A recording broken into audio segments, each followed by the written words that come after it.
Randy Kejairnet sebut selingkuh dengan Syahnaz Sadiqah seperti jatuh ke got.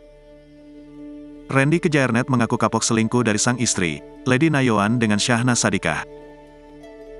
Pengakuan Randy Kejairnet kapok selingkuh dari Lady Nayoan terungkap ketika berbincang dengan Richard Lee dalam sebuah podcast. Di sana Randy Kejairnet mengatakan dirinya berasa seperti jatuh ke kubangan air yang kotor kala selingkuh dari Lady Nayoan.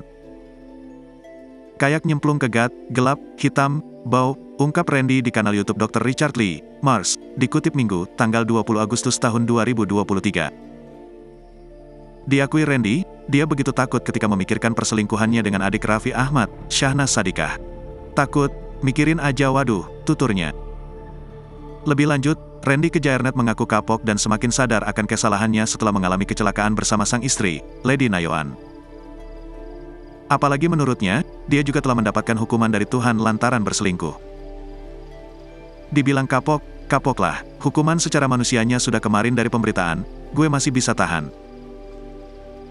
Mungkin dikasih tahu sama Tuhan kemarin, dengan kecelakaan, jelasnya. Randy Kejairnet pun bersyukur sang istri, Lady Nayoan masih berbaik hati memberinya kesempatan kedua.